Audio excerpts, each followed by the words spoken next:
Ôi, tụi này hiện in Ariel School Ariel School giờ đang à thu có sợi đó nè han giảm hal cái đó tiền là han anh tâm khóc mày à giảm ông đủ khóc mày science awareness lệ cái việc guidance sung trang lắm bằng anh sợi về lùi đó nè ví dụ trong những cái lối buat saya sắp trong cái lối buat saya phát là wa cho bằng chuan ví dụ trong cái sợi bị đó nè ama sắp biết là chuan RL school chân tang school chat tak maya thu soi na khung chat tak min pe ya pathian le in zawai chunga abi takin kan principal sarin thana chunga hian in kalom tak zet zet ani chu ka soi ma saber tu ani nia introduction kha min pe ro pu yang khop maya jesmar youtuber ti hi mitam zo kina min shia dan ani ya ta in tholan dan ko ani ve shem shema pakata chuan tu na hian YouTube zirlai ni chungin kan ti deu khel te ang thang mani ang thaw zirlai tho kan ya zirlai ni chungin zirlai te ma ve zirlai in thu ka soi do ni chu wang chuan hei ka soi tum chu zirlai ni chungin tuna hian subscribers YouTube a hian in noi thum sim ni sang khat chuang ka nei the ni tamin ti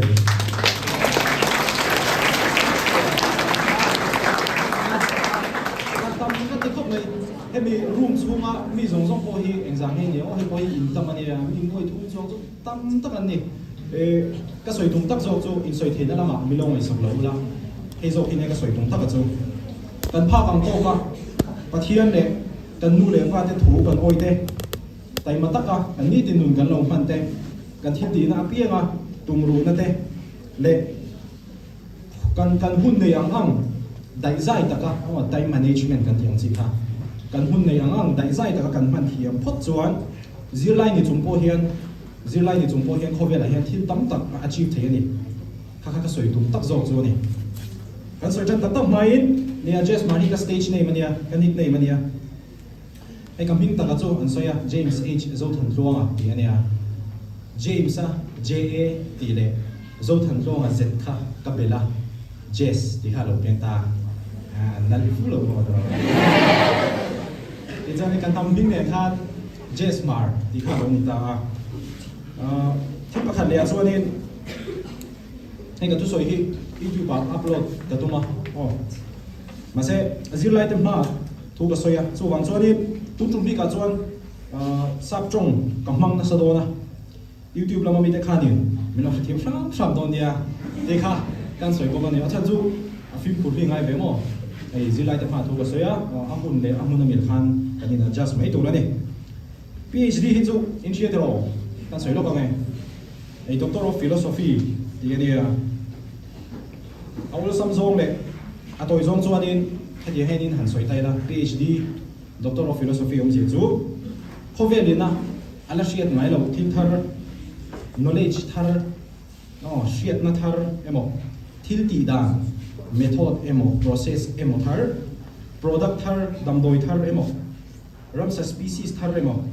mathematical equation thar emo khovelina ala shiat mai lo thil thar ka tong so lai lo nya thil thar mu chuak thin te na hianin PhD degree hi an ha thri ta ni kami kha toy zong le all sam zong in kan ron soi fiel ve shim shim ani chu na khalam kha du to report ila ei PhD ka ti chan ti khamo ru ma hian ke ma chaw kom lai hianin ei ka suam to thri na ni te hianin pathian zar kan dam chuan YouTube te oma le kha te ka zir chho zel anga lekin a chuanin ka zir lai pui te ma ha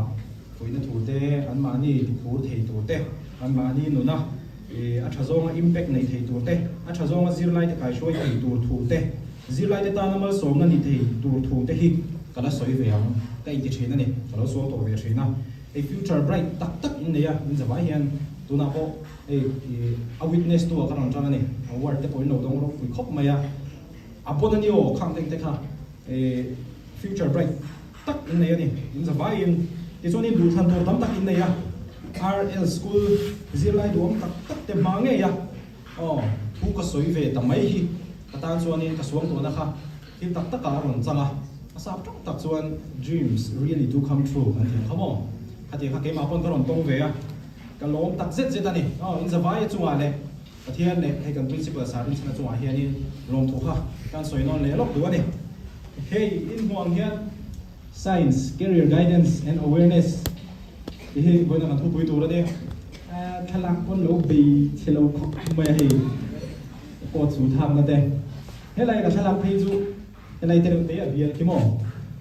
kan le pa malaria ship dam doi kan siama malaria ship kha kan han that zo kai ti thei mel ani hi on a selfie nu mo be me ne in Instagram ai hen in account pati ka ne ya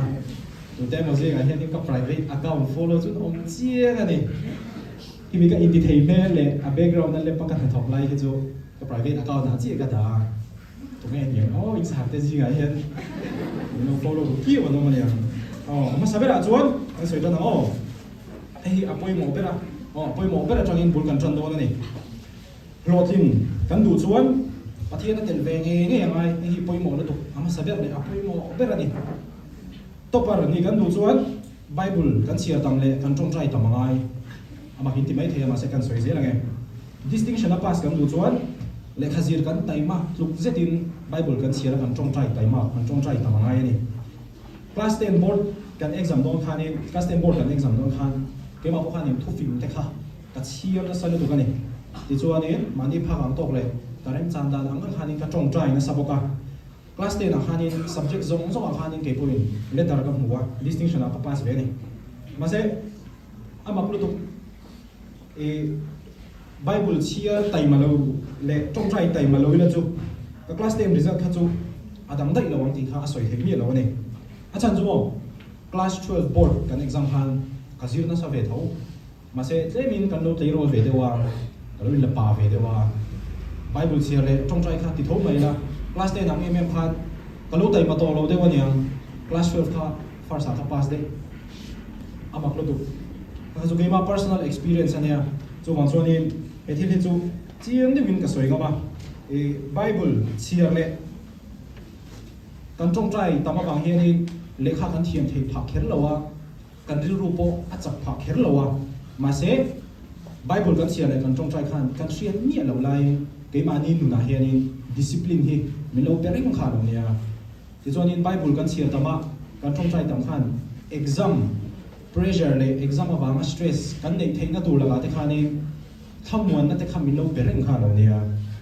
rilu hadam le stress mi lo in le kha te kan zir thei pha thei to ta chua chuan in pathian in mal min song em ang ti ril ru kha kan pu ve tok me ni bible kan sia tama kan tong trai tam chuan mo le khazir te po ka anuam sot ani chu wang chuan in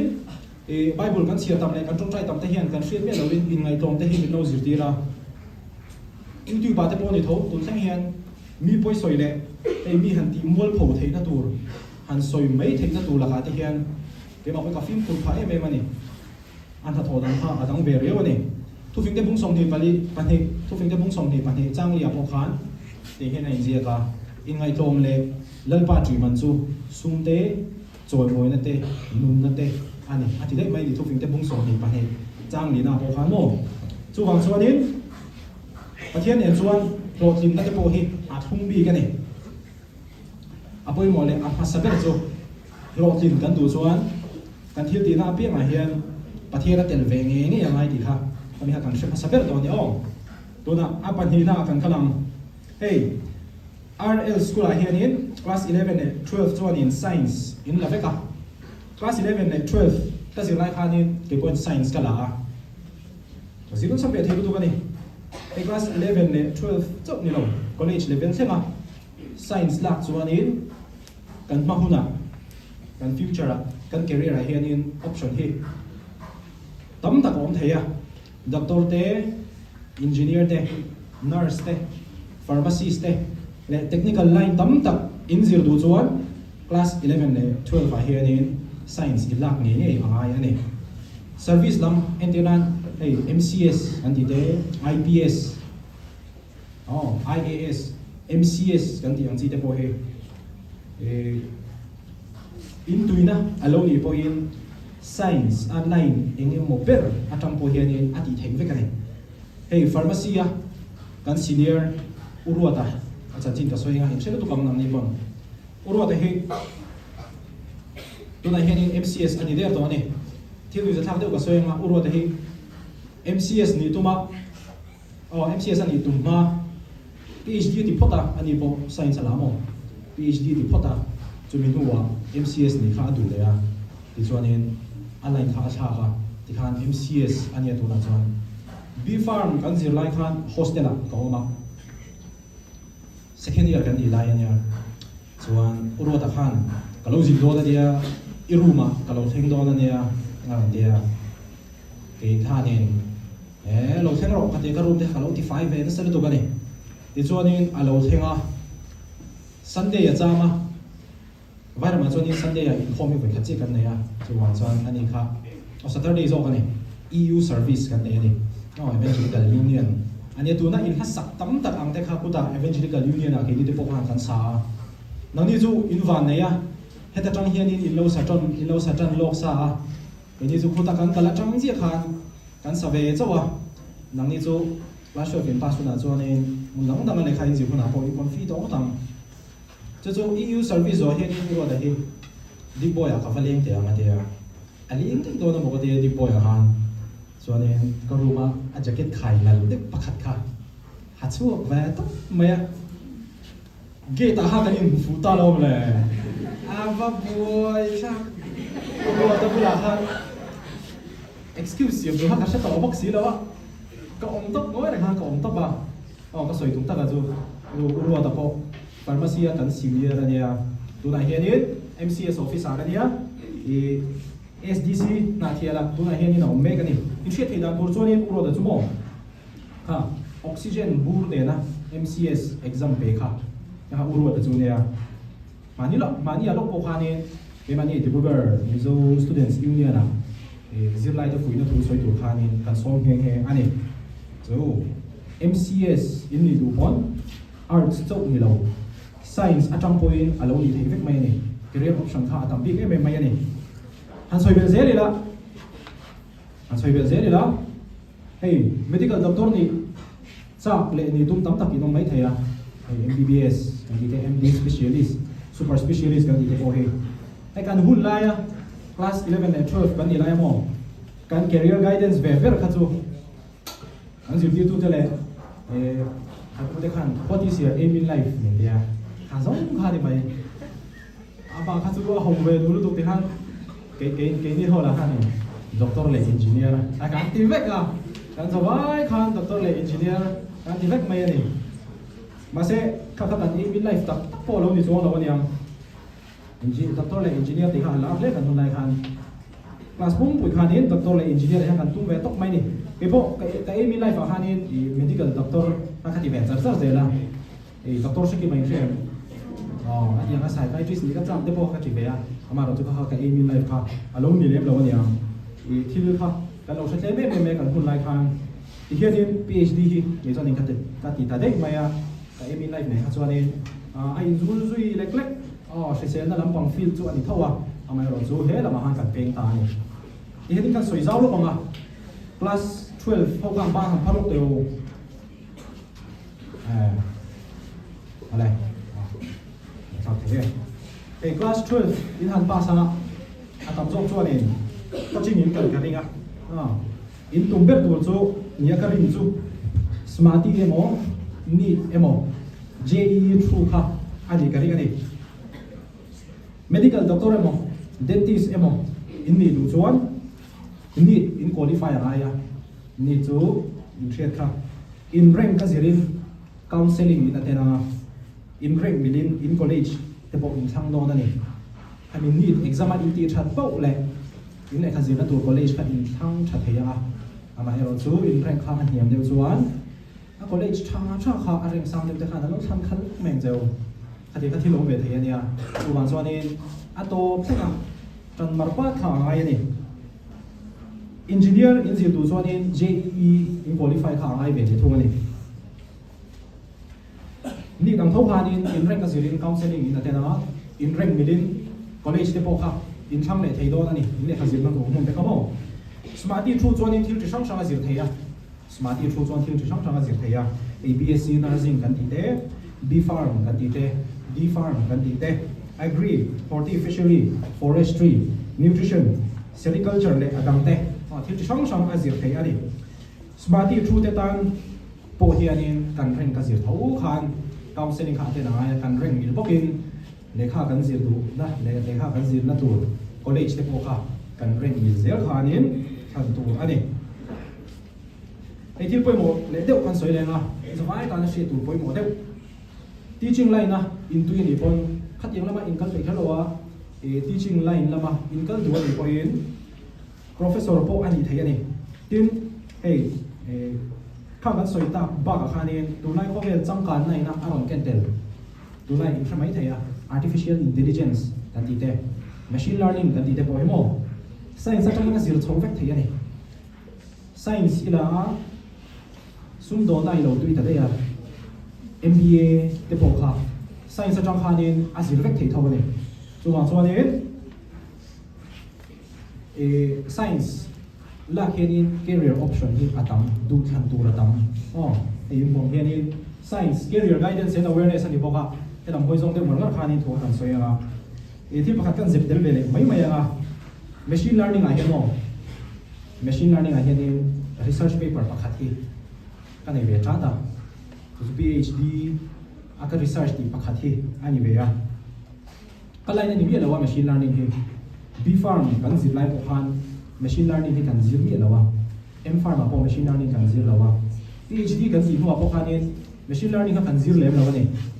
ma se ke ba khanin ka zir ve chak shum shum bang le khani machine learning thiam ve ka cha ka bang khan ke ma ni lai ni lo kha YouTube atang te ti khanin internet ma atang internet atang te in alo zir ve cha ra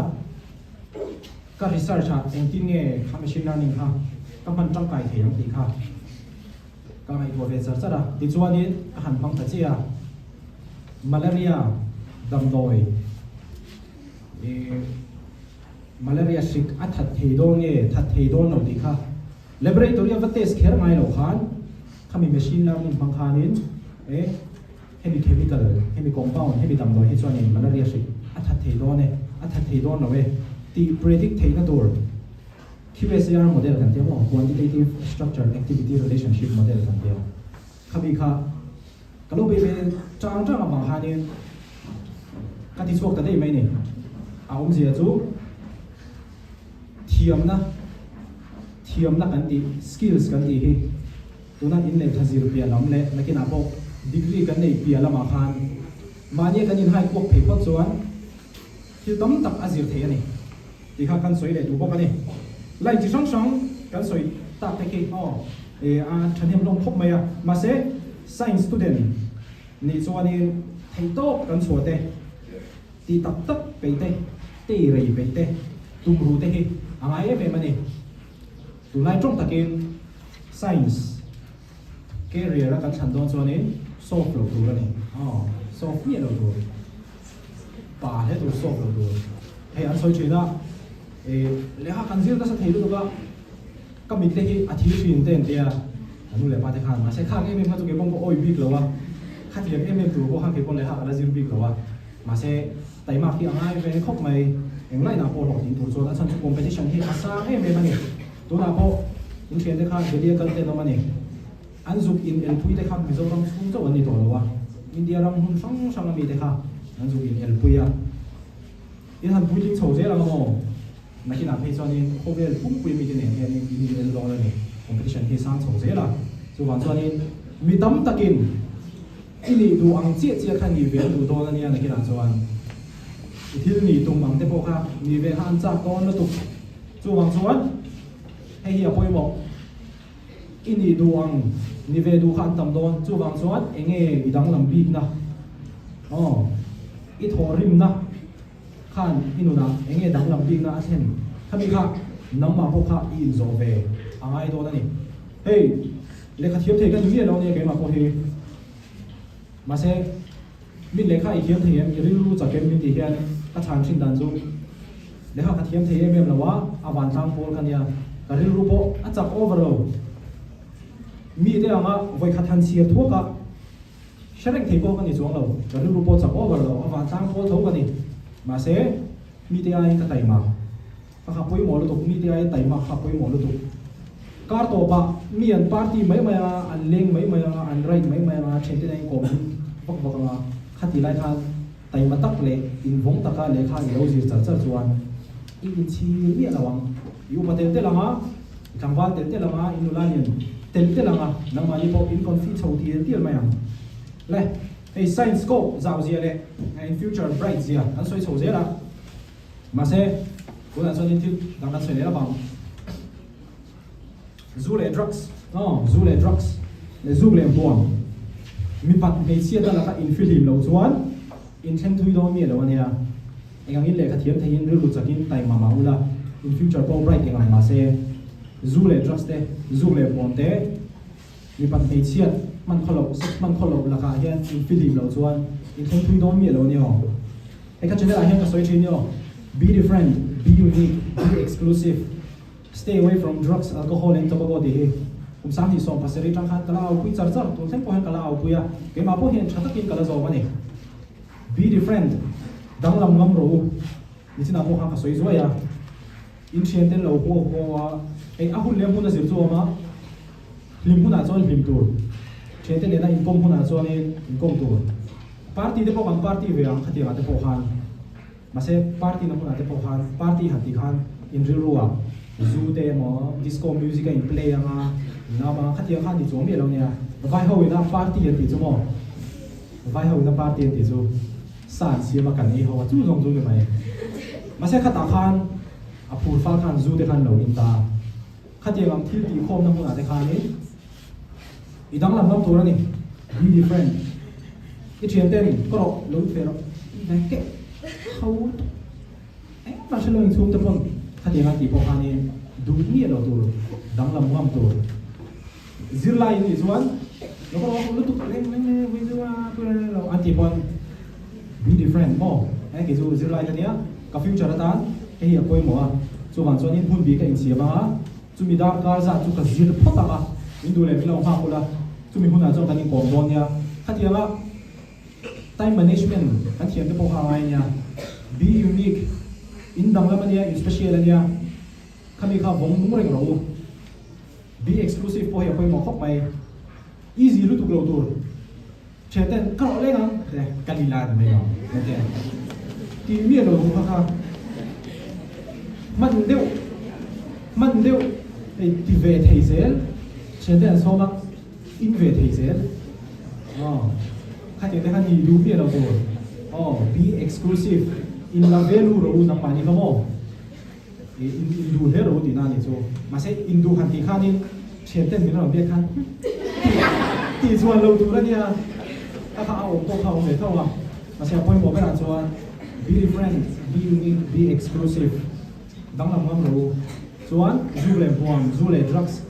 sex man khâu lâu là cái in film lâu chuan in sinh thui đó nghĩa là nha cái này cái thằng này soi thế lắm mà YouTube đã số tu ra nha, quay cái tiệt trong là quay cái tiệt trong là từ đây là quay vào kinh cái ring là cái các chuyện luôn này hiện thiêng hiếm ta kinh cùng rục cái này ngay trong đó này đấy mày à cái soi tung ta phải cho tu lại à đây là tế tế anh ngay trong à section mang anh sẽ xuống là anh future đã chia phá apoi tu rapoi zo vek to kha apoi lu tu la ya choni ei thiang lim taka ani ngai zon thei mai thei hi in ti thei na tham kha lo tin ve to der mai a kho vel chiat to sia hi te ha ti ve khang la la ta mi pok ei ti thei le ni ei chu apoi mo ka ti a chan chu ka chen te singa hian in doctor no ma ani po hian mi ron share ve le ze la ni hey thế rồi thế cuộc sống thì bọn nó tính đầu tiên sẽ rằng là nó còn là nào anh còn tịt là đùa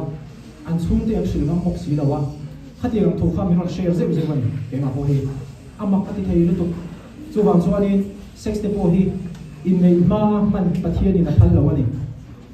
pathian thui noi lo chuan in zuma pathian in ro maria dona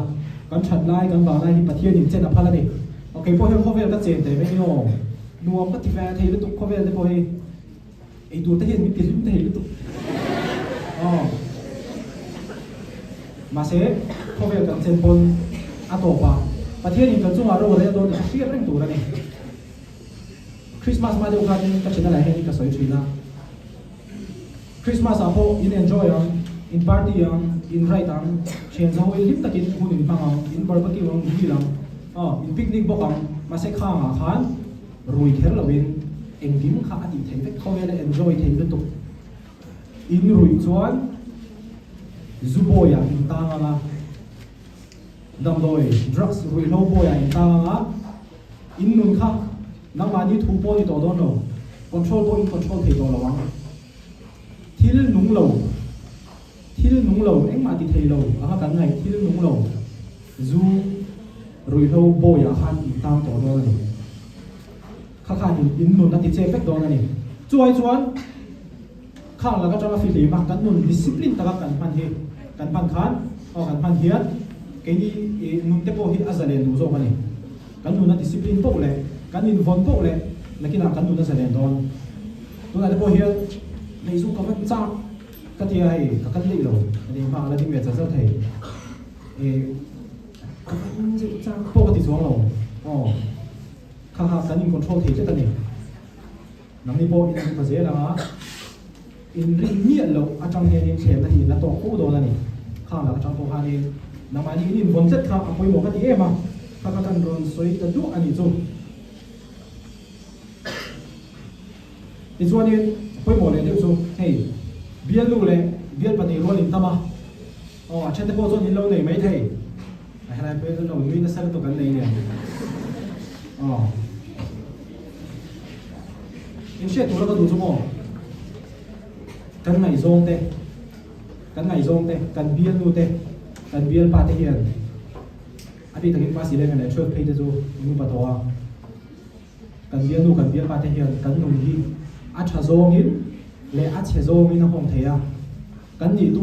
tu rang min ni tir theya kan ni tu rang min ni tir lo thei boka kan future hi ati bright zual theya kan future hi ati che thei vek boka ni chu wang chuan in phim phun đấy ai nhỉ hay mình ngày rong chủ trang có hiền à chăn du ngày rong xua đâu ví dụ tệ đâu selfish đâu người u là chú in vui về với ông là kia nào các thứ soi hi sát này mua là in lần này u nào cho nên hay để đồ tông về lúc bà lại đi phê cho nên u dê sát thứ soi khác in kia làเราทั้งดิตักตักนี่ให้ไม่เอาช่วงcho nên phim phun đấy ai nhỉ cho nên bắt đầu soi liền chuyện công hiến nuông trò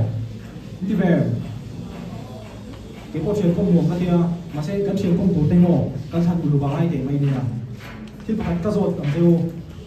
ít chuyện công tên này khan anh chân chính nghe soi trình anh rõ đều nó bằng nếu đây tu sai đủ khăn thì tăng lên mới sai thế à lại tầm qua là anh không có chú thấy cái gì anh nói là đâu chân chính thì mất thì có hay đâu soi thế à hay là lo cho nên cái bộ họ thì có liên hậu chia rồi gì bắt được hay nó soi mất thế à bây giờ điều chú in chuyện công tên hiện hành anh chân chính nghe in soi chín thì cần giống nó chân dễ chú in chuyện công tên ở gì khán in sen thui đó nào bây giờ nó tụt cái gì mà in chuyện công tên khác in chuyện công tên khác school tràn đầu tiên đâu ngàyตัวbây giờ du rục chuyện đâu ngàyตัวvaping chuyện đâu ngàyตัวvề rục chuyện đâu ngàyตัวkhát tiếng chuyện ăn ngàyตัวchuan khát tiếng chuyện giờ hầu gì ngày để chuan mình sinh thui vấp rồi bằng thì chúng ta sẽ tốt bằng chiều quay mổ được cái này chuan đi chuyện công tên anh ti tu đến nghe ăn sôm chín chứ hay thì quay mổ này ta này đi chuyện công tên anh ti tu đến nghe ăn sôm chín chứ quay mổ được thiếu trả lời ti tu ra sôm chín tu chuyện đi này chuan khá ít chuyện tắc tắc cái này nào ít chuyện chặt tắc tắc chuan này ít mà ai mà anh phải ai chơi mà in future nang ba ta ni chặt tu khang ai quay mổ với thằng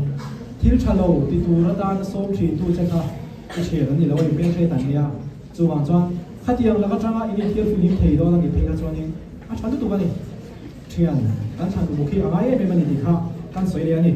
science lại na kala lo tim tu chuan principle cái tắc này về ai này thiền te thu om lo tur an soi to be different be unique be exclusive in lak ve le tur mani in rin dan principle he tak nei ve tur thiam sama te khani mi lo tur ania ki ve thei zela te ni ve thei zela khatem chi khani mi lo tur ani i thian kom hin te le i ngai zong te khanin i future thui takin a fil lo ani so bang so anin thian kom tur khai thang film purama i ngai zong tur phei chu i thang film pur le zual tur ani dikha in zawai kan share to advice kan pe semani ti chon career chung cha kan le de anga a science student ni zo mo scientist te mo hi ani vet the ni PhD ka zirna po kwani mi zo scientist ho mania nulania usual te nia abong na kui ICMR in chem ICMR Indian Council of Medical Research COVID-19 na len tak lai po khan COVID-19 data song te COVID-19 a diagnostic kit anti ang chi song te adam boy te kha kha ICMR thok scientist te ho hian ni ano boy pui ve char char ani scientist te po ni vek the ani science kan lak chu mo scientist ani thei dan chu kan soi lo ka scientist ani thei ka ti kha ani thei ka soi del kha apoi mo scientist ani thei dan chu uzo te kha ni ripan sa thenin BSc azira chumi nuwa MSc hi public health entomology azir le public health entomology chumo insects kan ti ang chi ran nung nat na chen thei ang chi te le ran nung shum shim hei tho si te ka ti ang chi te kha ho zir kha ho khan eng ti nge mishing shi se na hi among thei ang ti zir chian na kha public health entomology chu ne kami azir zo khanin ICMR scientist position aron go ka advertisement aron chua a apply a thiom bo kani a thingge ani dilia online on kausan ne kodanga timaira kodam zo welfare ate students union ate changkai takinoma tuna usual te chu Dibrugarh Mizo Students Union a kwan and advisory kan pang bo kani tuna po hen mo kan soi lang te do ani doctor te engineer te BSc MSc le thil dang dang atang po hian scientist ani ve vek the nia doctor in hati khan clinic in homa dam lo te in ang tireng khan ni chuang me lo doctor je ton ho apo specialist a microbiology te pharmacology te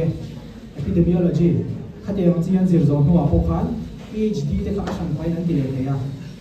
tin PhD le specialist zir kop na tur course te hi hulam aim sa te chuan ni no mo khati ang khanin engineering zira mo doctor engineer mo BSc MSc khata chang mo khan scientist te po khan ni ve vek the yani ti chuan thil poi mo le de ko sei le nga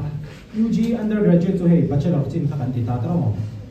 PG postgraduate chin chu masters kha kan ti le ta ti chuan in UG in zir zo don lama nakina class 12 big te po kha UG in zir zo don lama chuan gate exam pek tu te o mga GPET exam pek tu te o mga CSIR net exam pek tu te o mga kham exam kha in through chuan masters in zir lai te PhD in zir lai te in scholarship te fellowship te in do nga lekha in zir lai khan poisa kha in lu char char do na ni PG level le PhD level a scholarship te fellowship te chu tam to ni o PhD level a chuan junior research fellow hian in thakata sing thup sang sa rian hawa senior research fellowship chuan in thakata singli sang ni an hawa chu an mani lo ve to pania chu ba ka chuan an research ti na turang chi zong zong poisa kha ta ICMR te CSIR te DBT Department of Biotechnology te khatiang chi ho kha ni aron tum sang vek ani khang career option kha tuna hian in nei ani in du phat chuan heng zong zong toi in achieve vek theya ma se achieve don chuan an soi to kha taima ka ngai tum ro ngai discipline ngai chen kom an than lu ngai khang zong zong kha kan trevek don nia soi tur tam ta ko ma soi vek thi lo ania ma se exam in han thua in han zir sang zela nga heng zong zong hi chu nang mani point in high ko thei don achan chu in finga in brighter in smarter in felbok ti ka ria ni ni china te po khan in kuta exhibition at tur khan class 11 and 12 same post kan lu ta ke po same post te RL school te le sai to le mi te khatro kha te kha in han kal thei ania Mizoram ahen school atang ani o school tam tak zinga khan school pathum than chuan nia chung zinga chuan in han del theia in school lu na hi acha in school lu na ya poimo le chumo ke mani hi kan poimo zo school lu na ai poimo zo ke mani kan poimo zo kan school a that pon le ha kan zir le pe chuan si lo chuan school cha lu man khau zong lo me lo nia chuan school cha de wai lu ta advantage la mar ro school cha de wai lu ta advantage la mar ro advantage la mar ro ka ti khani film phakar ko ti zong lo nia ma se in school ina thil tha offer zong zong chu hi namani khan high lu vek ro namani in ti paso na khan khang ro kha poi mo le to chuan kan soi zelam PhD lam hi lep kan soi zau le na ke ma lam ani bo mo PhD degree nei zo hian in post doctoral studies postdoc kan ti hi ati le the ni post doctoral studies chu mun sang sang ati the ya India ram chu ma ti the ya India ram po na po ti the ya ni post doctoral studies kan ti chu mo PhD kan sir zo nu a hian asan pain kami PhD kan ti zo na subject a khan asan pain project na kan ba khoi le to do ni chu mi tam tak hi tu na hian in postdoc tin Japan ate Korea ate USA ate Germany ate ano mani ka phel siat kan silve mai chewa kan u Dr. Betsebi hi IIT Guwahati atangin PhD azir zawa tu na hian USA Yale University ya postdoc ati megana Yale University chumo USA achonin Ivy League school ati hani pha University Chapol ahani postdoc ati megani then Dr. Jonathan hebo he BSc Bachelor of Veterinary Science veti doctor lam pakha zir zawa mo MSVC azir lea chumi nuwa PhD ati daya tuna Texas akwan postdoc ati megani zirna awangin ram sang sanga mum chang kang de dewa te po hianin a om the heng te class 12 ram zirlai kha ka se ngai ni lo ke ko ha tu nu hen ka se chawa nang ni chu ti hianin yeng shat to ofeka in ba ne ke tin khop mai mai soi zero hi soi zo trap to in mok te kham to o thì không có khăn tính xin đều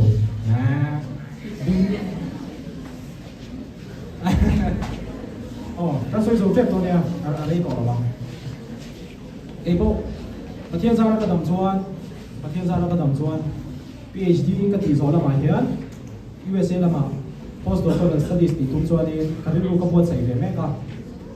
Puloma tempo cái bề đó email mang in cái gì vậy à khan china ka soi dong khanin career option la tam ka ti to kha thil ti the tamani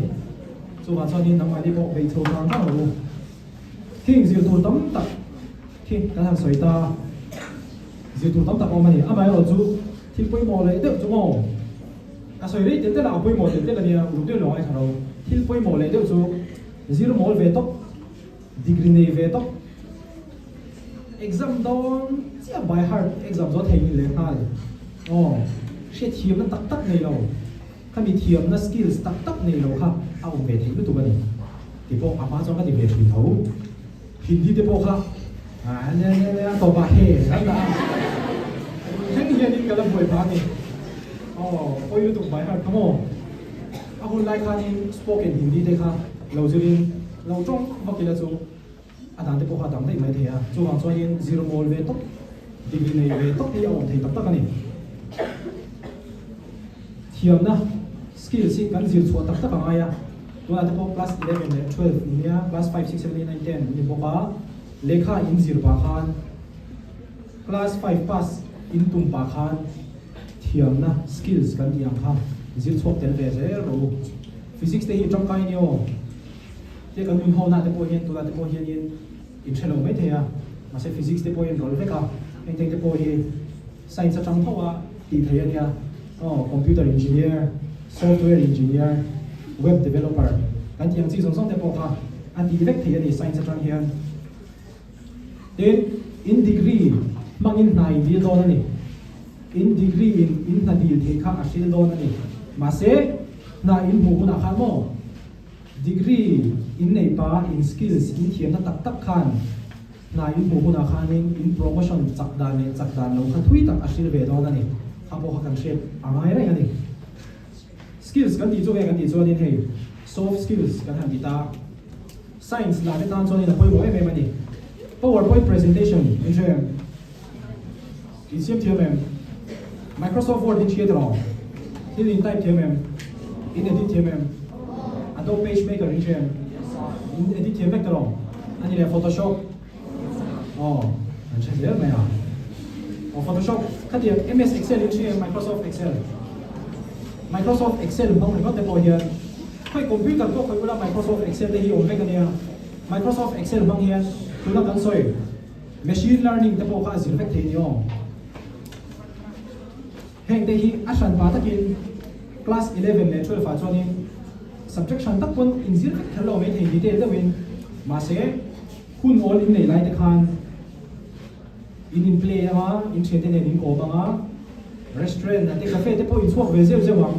ma se hun all in nei khan khatiang desktop publishing kan tiang chi ho te mo phamo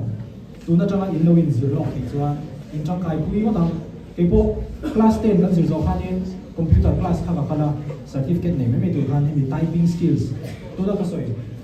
MS Word te MS Excel Photoshop kan tiang chi ho ha ka zira ni ahun lai ka son 11 le chua van bang chang kai na po ka shalo ma se college kan kal chi a kan assignment zong khatai palo ngaya class a presentation pe ka ngaya ka chen te kha an thiam bak big lawa ke ma han ka siam sak thei ni bi fan kan zir lai ko han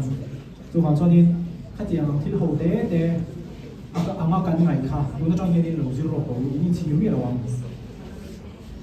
this one phone keng in mem le keng cheu te ro phone keng kha chuan in Google a khanin englo lo zong chin deu jazer.in te jazer.in han zong chin deu sa lo pui le jazer.in jazer.in kha in zon ho to chuan keima website ania keima siam ani ho khami coding kan tiang chi vel kha class 5 6 7 11 12 b farm m farm phd ma kan zir chong lo ma se ka thiam ve cha ta chuan chuanin youtube ko tong ten ke na ti dan te ka zoma ti khanin mani kai hai huwa kha ka zira jazer.in khanin webinar te ka conduct thina ni webinar chu online panga mi thil zir tir theina turam chi khamo registration fee te kala ikhanin india ram hung chang changin vai ho te le india ram pona poni to tho indonesia te po webinar te kan pe a ikhan ke mani research thil ti na mi an technique function ho molecular docking kan ti te molecular dynamics kan ti te QSAR modeling kan ti ang chi ho te in silico computational studies kan ti ang chi ho zong kha zir ve du ho ka zir tir chong le a khata tang khan poisa te po ha han du ve thina ne atang kai lu tu chu mi ka soi tum tak ka chu ki soi thena mi lo mai sak lo la ka personal experience atang po min yo ka soi ko ri thiam na skills kan ti te mo ke mani na fai na kan fai chua hai khami ka zir lai khan te me am tu ate po in chen te kha school da ma in chen te chu le kha te pon lo zir thawak lo te po ni thea class an chol class an kan lo lai kha chuanin an lo le nga pon ni thei khati ang lo le na ya le khan lo zir ke khan kha a thale tu bani ti chuan chun te te hi nakina chuanin sar ri na ti do na nia tak tak e pro class 10 kan ni lai na chu chun ve thei lu tu ni liep lien deu hi ka khola be kri deu hi ka tu ma ko mai lo kal va ti kan kal ko ha mo kala class ka ve na ho a ti khani ke po ke khel ve chin thong nia football te ka khel thina computer game sa ko counter strike te dota clash of clans te ka khel ve vek tho nia hun man dai sai thiam ko mo a ti ve vek the hun ka la ri ko ko ni ke ya khani kha lekha in zir pai in thil chi sang kha zir vel zero in chi dong lo ki na po tuna karon soi zong hi in ma a in chok veka thorim kan en chuan in nei thei vek ani ma se heta ta khian in floating lo in do na tunai ko vela chuan in competition a sang ko em ma chu ti rolin thei to chua be ve thin te chu vo in ni thung hian in ma di phang to ze lin floating na pen an na hu thok ani be dong lo wa ti sam pe te lo zir ve sam te thian te an party an lo rai lai po ma ni ru ba le kha lo zir ve char lo tlap te thei to in chuan phak chuan pathian in mala som ni nge am chu pathian po in he nau chu pasir na sa mal som nge nge ka ka ni ti khopa na sa le kha in zir chuan in pathian mal som na po in dok nge nge yang tai ma ka nga ya in trong trai vak in zir le pe chuan si lo kha chuan in pathian in mal som ku kha ni lo ni lo ania in zir phot anga pathian he na in hla na pathian in mal ron som mai ang chu lekha in zirin midang te ta na mal som na ni tumin zir ro mi te ta na mal som na ni turap ma la chite midang te ta na mal som na ni tum ve te chuan ho tin nei an chang cho ani englai na tang po hian in midang te ta mal som na ani thei ani ka ti zo ha ka soi thei chu ani e lo me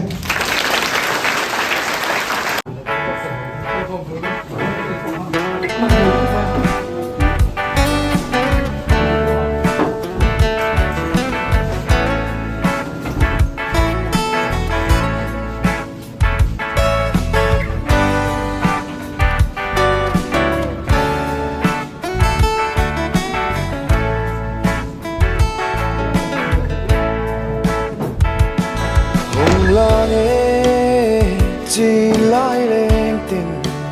ran ngô dung la lầm la ăn ra tiếng khua sắc mê sen xia ri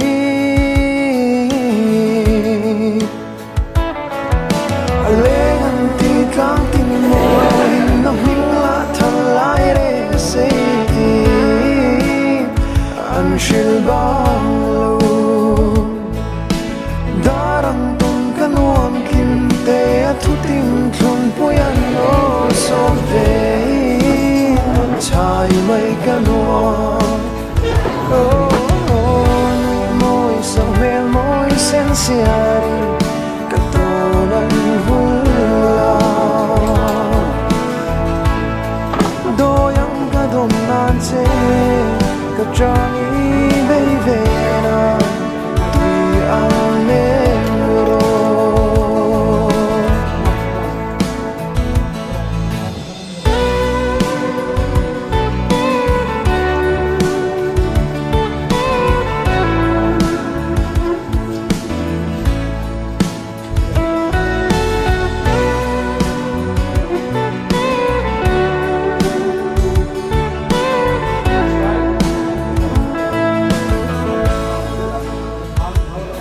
Kual chân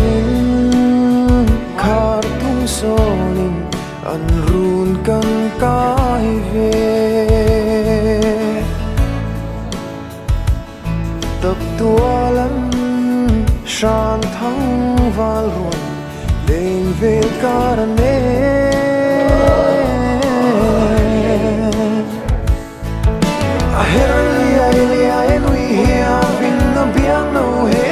no joy some say kim ka moi ne manam chia mo sia som lai fe kan dar hoi le dar hu en po en ru a hen zo si a trong hu sang mel moi sen siari ka to nan vula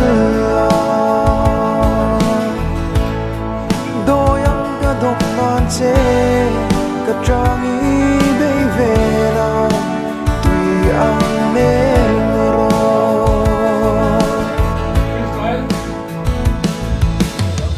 dần tiếng si ar le chorcha elo noi noya du tem ka ma che ngai zua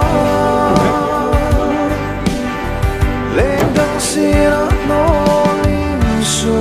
lang in zui la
makeup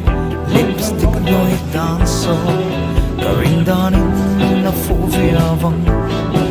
có rồi bem về chín năm phụ chiến mò ai bro lệ sang chim tôi nè suy lung ngã đúng ngày mai suy lung ngã đúng ngày mai suy mít môi chọn ban về nấu lệ kim trang ăn xin dâu ôm mồ cây dung có thiêu ninh thầy lâu cây dung có thiêu ninh thầy lâu phụ chiêng lối mò ai bro lệ sân chim tôi nè suy lung ngã đúng ngày mai suy lung ngã đúng ngày mai